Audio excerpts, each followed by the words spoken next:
Kaya po sumadya dito dahil nasa lantay yung bubong namin bagyo and 71 ang nanay ko. Hindi ako mapagtrabaho kasi wala magbabantay ng anak ko. Sakit man aminin sa akin na ako yung house husband kasi hindi makapag-resign yung asawa ko as kahera. Sacrifice ko po yun. Masakit sa akin na hindi ako nakapag-provide kasi ako yung lalaki. Pero sayang kasi regular na siya sa work niya kung wala magbabantay yung anak ko pag-resigning ko. Alam mo, dati ganyan din ako, wala rin akong trabaho, bantay lang din ako. So, wala tayong magagawa, ganun talaga eh, di ba? Importante, hindi na tayo nagpapabigat sa asawa natin. Kung sakali man na ikaw yung walang trabaho, ka na lang magiging pabigat, huwag kang palabisyo, huwag kang palaingi. Gagawin mo na lang, ikaw yung nag-aalaga ng bata, nag-aayos na mga gamit ng asawa mo bago papasok sa trabaho.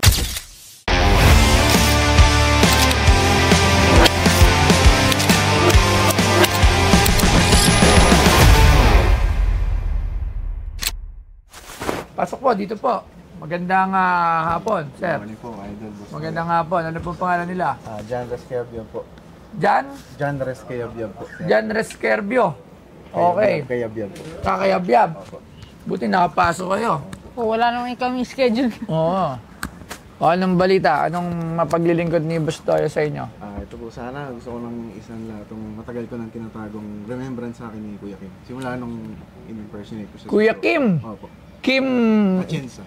Si Kuya Kim Atienza! Si Kuya Kim Atienza ay isang kilalang F4. F4 ba? Hindi, isa siyang weather forecaster at ano pa ba, mga kaalaman, matanglawin. Doon siya magaling sa mga research. Marami siyang mga kaalaman na mga binabahagi sa atin. Okay, so saan mo naman sombrero ba ni Kuya Kim? Sinuot mo na eh. Hindi po, tinago ko to after nung show na sumali ako, Showtime, 2015 po. Anong show? Kalokalike contest sa Showtime po.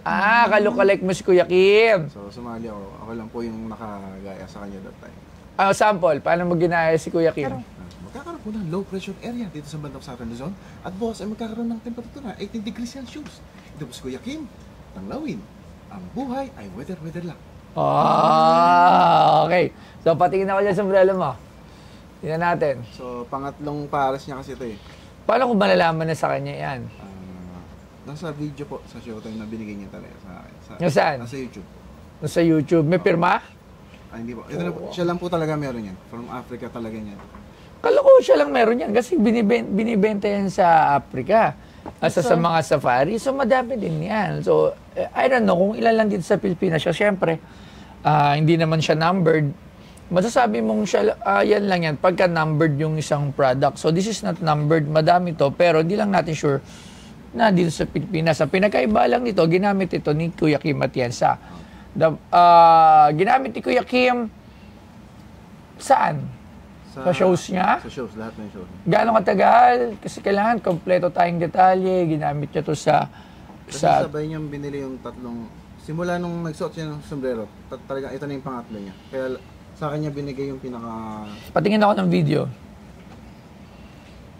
Ganda sa ito kung may pirma ni Kuya Kim. Hindi mo pa pinapirmahan, binigay na sa'yo.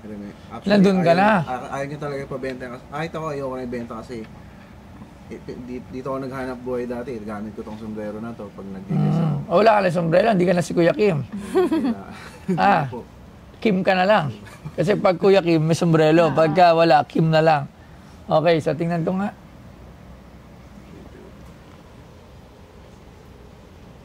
Kasi dapat mapatunayan natin na kay Kuya Kim to. Sayang, sana pinapirma mo kay Kuya Kim.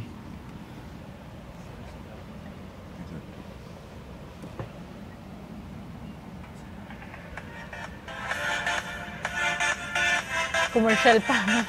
Tuloy natin. Ayan.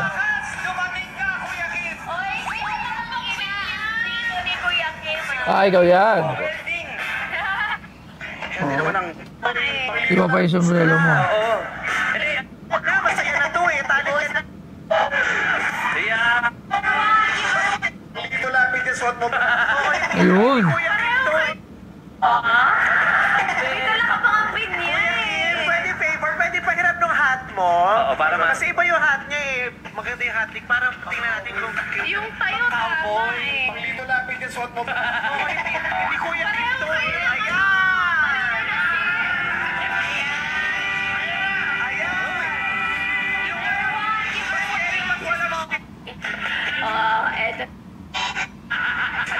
Okay. Nay, ito si Nanay. Okay? So, dito tayo. Legit na cup ni Kuya Kim. Taga saan po kayo ulit? Pasay City po. Magkano mo naman binibenta ito sombrero ni Kuya Kim? Wala pa pong idea kasi basta kaya po ako sumadya dito dahil nasa lantay yung bubong namin bagyo and 71 ang nanay ko. Hindi ako mapagtrabaho kasi walang magbabantay ng anak ko. So as of now, sakit man aminin sa akin na ako yung house husband kasi hindi makapag-resign yung asawa ko as kahera. So, sacrifice ko po yun. Masakit sa akin na hindi ako nakapag-provide kasi ako yung lalaki. Pero, sayang kasi regular na siya sa work niya. Kung wala magbabantay yung anak ko, pag-resign ko. So, si Kuya Kim ay nagbabantay na lang ng anak ngayon? Opo, wala. Napaka-bait naman. Hindi naman, alam mo, dati ganyan din ako, wala rin akong trabaho. Bantay lang din ako ng mga, dati kong mga basta. So, wala tayong magagawa, ganun talaga di ba? So, importante, hindi na tayo nagpapabigat sa asawa natin. Kung sakali man na ikaw yung walang trabaho, ka lang magiging pabigat, huwag kang palabisyo, huwag kang palaingi. So, gagawin mo na lang kung ano yung dapat na ginagawa ng babae, ikaw yung nag-aalaga ng bata, nag-aayos ng mga gamit ng asawa mo bago papasok sa trabaho, pag-uwi, sa lubong, pagkain, pagpe-prepare, tsaka syempre yung pinaka-pag-aalaga sa bata. So, hindi naman siya, although dapat talaga lalaki yung nagpo-provide, pero nga, sa buhay ngayon talaga, hindi natin yan masasabi. So, wag ka na lang maging pabigat at perwisyo sa asawa mo, goods na yon for the meantime. It's not good for long term, pero for the meantime, goods na rin yun kahit papaano. Tapos pagka nakakaroon ka na ng trabaho, edi pag-resign mo si Mrs. kung mas maganda yung magiging opportunity para sa'yo, di ba? Pero yun lang. So, kano binibenta? Kasi, una-una wala yung autograph. Pangalawa, okay, legit na sombrero ni Kim Atienza. Pero, ano na sa utak mo? Magkano mo balak ibenta? Hindi, walang problema kasi kanya-kanya tayo talaga. Kumbaga, gamit mo yan. Kahit naman ako, gamit ko. Siyempre, kung bibenta ko, mahal din. Gamit ko yun di ba? So, nakasalalay dito yung kung may sunod man akong guesting sa iba, wala nang sombrero. So, kaya napakahalaga nito sa akin. Sa'yo, napakahalaga niyan for sure. Definitely, kasi dyan ka, yan yung pinoportray mo as Kuya Kim. So, sa very piece na dapat hindi mo pinapakawalan for you. Alright? So, magkano mo binibenta? Let's say, 6 digits. 6 digits. Simulan natin saan siguro. Alam nyo ba na ang Cellboy ay isa sa pinaka-top distributor ng cellphone sa buong Pilipinas? At alam nyo ba na since 2009, meron na silang 50 branches nationwide. Kaya makakasigurado ka dito na legit at quality ang kanilang mga produkto. Katulad dito, bagong-bagong labas ng Oppo A60. Tingnan nyo, hindi nyo to basta-basta masisira. O diba, tingnan nyo, ang tibay. Kaya kung bibili kayo ng gadgets, wala kayong ibang pupuntahan kundi dito lang sa Cellboy. Si Toy Tumamen, geng. 300.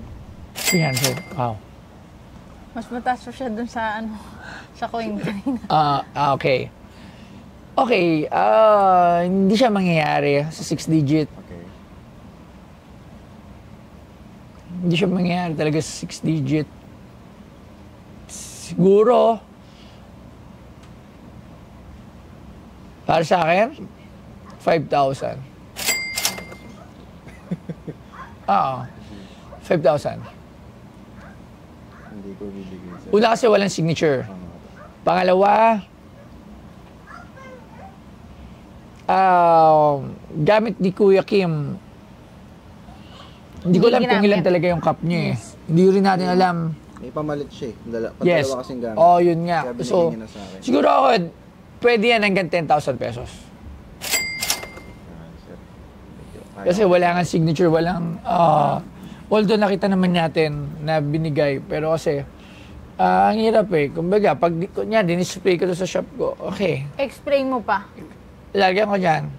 Hat of Kuya Kim. Atienza. Binigay kay, gano'n, pag sa QR code. Kasi gano'n yan Pagdating sa museum ko kasi, lahat ng item dito, QR code mo lang, makikita mo doon yung paano ko nakuha, kung kanino galing, at yung everything. So, walang signature, So, for me, hindi siya pang, Ng display. yeah, hindi pa display, pero not that high value na pang display ko sa tinatayo kong shop. Pero kung may pirma siya, babalik ako para magkita ulit kami. Sa pirma, siguro, roughly, ma'am, 15. 1,000?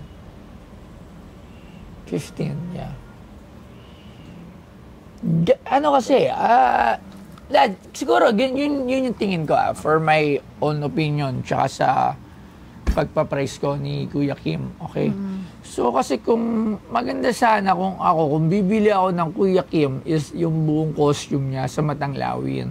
Yung ginamit niya doon, yung vest, para pag nilagay ko siya sa, gano'n, pag nga gano'n. Nakatayo. Kasi, overpriced, yung naiisip mo, it's way too high. Sobra. Kasi, walang ibibili nun. Kahit makuha ko to, walang bibili to ng gano'n. Actually, yung 10,000 is, mataas na yung price na yun. Yeah. So, yun, sana Na-appreciate ko kasi kahit... kasi nga, bilhin pa rin. oo, hanggang doon lang talaga ako. Kasi nga, sa kwento mo na lang, pero kung ako talaga bibigyan ko hanggang 5,000. I'm a fan. Pero, sa tingin ko, kung may gusto nga kay Kuya Kim, hindi yan siguro. Yung Tsaka, set yeah. Nilang suot. Magagamit ko pa naman siguro to. Yes. Or, Gamitin mo muna. Papirmahan mo kay Kuya Kim. balik ako. Malay mo, may gawa kang, malay mo kung ano mangyayari na in your future. Dito lang naman si Pawnstar, so... Tsaka baka lumipat na rin kami at that time. So, ayun. Maraming salamat, bro. Thank you. Hi guys, nandito po ako sa shop ni Boss Toyo. So, yun nga po, medyo na-sad ako, pero na-appreciate ko pa rin na gusto niyo pa rin talagang bilhin. Sa tindi lang siguro ng pangangailangan ko, kaya hindi ko muna mabitawan itong napakalagang bagay nito kasi nag-iisa na lang po sa akin to. And matindi talagang pangangailangan ko sa bubong namin, sa nanay ko. Pero willing akong bumalik dito sa once na napapirmahan ko na, kompleto na ako sa requirements. For example, na may video pa ako ni Kuya Kim or whatever. Sabi nga ni Boss Toyo kanina, pati yung outfit, kailangan mahingi ko rin sa kanya. So, babalik ako, expect nyo yun, babalik ako dito guys. Abangan nyo lang.